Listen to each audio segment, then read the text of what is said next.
ರಾಜ್ಯದ ಜನರಿಗೆ ಪಂಚ ಗ್ಯಾರಂಟಿಗಳನ್ನು ಕೊಟ್ಟಿರುವಂತಹ ರಾಜ್ಯ ಸರ್ಕಾರ ಬೆಲೆ ಏರಿಕೆಯ ಗ್ಯಾರಂಟಿನೂ ಕೂಡ ಕೊಟ್ಟಿದೆ ಅನ್ನುವಂಥ ಒಂದು ಆರೋಪವನ್ನು BJP ಮಾಡ್ತಾ ಇರುವಂಥದ್ದು. ಕಾರಣ ಇಷ್ಟೇ, ಇವತ್ತು ಮತ್ತೆ ನಂದಿನಿ ಹಾಲಿನ ದರ ಏರಿಕೆ ಮಾಡಿದ್ದಾರೆ, ಏರಿಕೆ ಮಾಡ್ತೀವಿ ಅನ್ನುವಂಥ ಒಂದು ನಿರ್ಧಾರವನ್ನು ಇವತ್ತು ನಡೆದಂತಹ ಕ್ಯಾಬಿನೆಟ್ ಸಭೆಯಲ್ಲಿ ಆಗಿದೆ.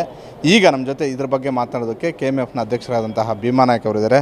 ಸರ್, ಏನು ಈ ದರ ಏರಿಕೆಯ ಹಿಂದೆ ಇರುವಂತಹ ಉದ್ದೇಶ ಏನು ಅಂತ? ಉದ್ದೇಶ ಏನಿಲ್ಲ, ಇದು ಈ ರಾಜ್ಯದ ಹೈನುಗಾರರು ಏನು ಹಾಲು ಉತ್ಪಾದಕರಿದ್ದಾರೆ, ಅವರು ಭಾಳಷ್ಟು ಕಷ್ಟದಲ್ಲಿದ್ದಾರೆ. ಇದೇ ನಮ್ಮ ಉದ್ದೇಶ. ನಾವು ರೈತರ ಪರವಾಗಿದ್ದೀವಿ, BJPಯವರು ರೈತರ ವಿರೋಧಿಗಳು, ರೈತರ ವಿರುದ್ಧ ಇದ್ದಾರೆ. ಸೊ ಹಾಗಾಗಿ BJPಯವರು ಇವತ್ತು ಇದ್ರ ಬಗ್ಗೆ ಟೀಕೆ ಮಾಡ್ತಾರೆ. ಸೊ ನಾನು ಅದ್ರ ಬಗ್ಗೆ ಮಾತಾಡೋಕ್ಕೆ ಹೋಗಲ್ಲ. ಕರ್ನಾಟಕ ರಾಜ್ಯದಲ್ಲಿರ್ತಕ್ಕಂಥ 27 ಲಕ್ಷದಿಂದ 28 ಲಕ್ಷ ಏನು ಹಾಲು ಉತ್ಪಾದಕರಿದ್ದಾರೆ, ಅವರು ಬಡವರು, ರೈತರು, ಅವರು ಭಾಳಷ್ಟು ಕಷ್ಟದಲ್ಲಿದ್ದಾರೆ. ಸೊ ಭಾಳ ಕಡಿಮೆ, ಇಡೀ ನಮ್ಮ ಭಾರತ ದೇಶದಲ್ಲಿ ಕರ್ನಾಟಕ ರಾಜ್ಯದಲ್ಲೇ ನಾವು ಭಾಳ ಕಡಿಮೆ ರೇಟಲ್ಲಿ ಹಾಲನ್ನು ರೈತರಿಂದ ತೊಗೊಳ್ಳೋದು, ಭಾಳ ಕಡಿಮೆ ರೇಟಲ್ಲಿ ನಾವು ಗ್ರಾಹಕರಿಗೆ ಮಾರ್ತಾ ಇರೋದು. 31 ರೂಪಾಯಿ 68 ಪೈಸಾ ಸರಾಸರಿಯಲ್ಲಿ ತೊಗೊಳ್ತಾ ಇದ್ದೀವಿ, 42 ರೂಪಾಯಿಗೆ ನಾವು ಮಾರ್ತಾಯಿದ್ದೀವಿ. ಬೇರೆ ರಾಜ್ಯಕ್ಕೆ ಹೋಲಿಸಿದರೆ ನಾವು 1 ಲೀಟ್ರಿಗೆ 16 ರೂಪಾಯಿ ಕಡಿಮೆ ಇದ್ದೀವಿ. ನೀವು ಪಕ್ಕಕ್ಕೆ ತೆಲಂಗಾಣ ಹೋಗ್ರಿ, 58 ರೂಪಾಯಿ ಇದೆ ಫರ್ ಲೀಟ್ರ್. ಇವತ್ತು ಮೋದಿ ಮತ್ತು ಅಮಿತ್ ಶಾ ರಾಜ್ಯ ಎಷ್ಟಿದೆ? 54 ರೂಪಾಯಿ ಇದೆ. ಎಷ್ಟು ಕಡಿಮೆ ಇದ್ದೀವಿ ನಾವು? 12 ರೂಪಾಯಿ ಕಡಿಮೆ ಇದ್ದೀವಿ. ದೆಹಲಿ 54 ಇದೆ, ಮಹಾರಾಷ್ಟ್ರ 56 ಇದೆ, ಕೇರಳ 54 ರೂಪಾಯಿ ಇದೆ. ಇಡೀ ದೇಶದಲ್ಲಿ ನೋಡಿದರೆ ನಾವು ನಮ್ಮ ರಾಜ್ಯ ಭಾಳ ಕಡಿಮೆ ರೇಟಲ್ಲಿ ನಾವು ಹಾಲನ್ನು ಮಾಡ್ತಾಯಿದ್ದೀವಿ. ಮತ್ತು ವಿಶೇಷವಾಗಿ ರೈತರು ಭಾಳಷ್ಟು ಕಷ್ಟದಲ್ಲಿದ್ದಾರೆ. ಸೊ ಹಾಗಾಗಿ ಇವತ್ತು ಸರ್ಕಾರ ತೀರ್ಮಾನವನ್ನು ತೊಗೊಂಡಿದೆ. ಈ 4 ರೂಪಾಯಿ ಗ್ರಾಹಕರಿಗೆ ತೊಂದರೆ ಆಗ್ಬೋದು.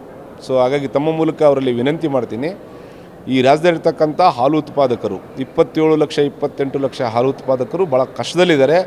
ಅವ್ರ ಸಲುವಾಗಿ ಈ ತೀರ್ಮಾನ ತೊಗೊಂಡಿದ್ದೀವಿ. ಈ 4 ರೂಪಾಯಿ ನೇರವಾಗಿ ರೈತರಿಗೆ ಕೊಡ್ತಕ್ಕಂಥ ಕೆಲಸ ಆಗುತ್ತೆ.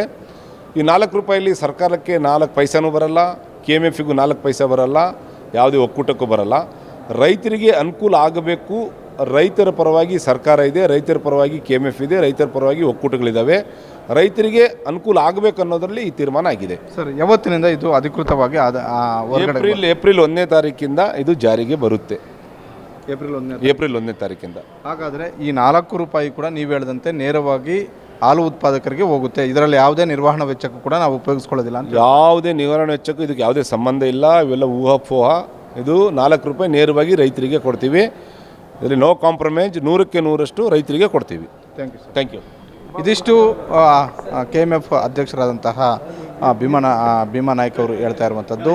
ಈಗ ನಾವು ಏರಿಕೆ ಮಾಡಿರುವಂತಹ 4 ರೂಪಾಯಿ ಏನಿದೆ, ಪ್ರತಿ ಲೀಟರ್ಗೂ ಕೂಡ 4 ರೂಪಾಯಿ ದರವನ್ನು ಏರಿಕೆ ಮಾಡಿದ್ವಿ. ಇದು ನೇರವಾಗಿ ರೈತರ ಯಾರು ಹಾಲು ಉತ್ಪಾದನೆ ಮಾಡ್ತಾರೋ ಅಂಥವ್ರಿಗೆ ಹೋಗುವಂತಹ ಒಂದು ಹಣ.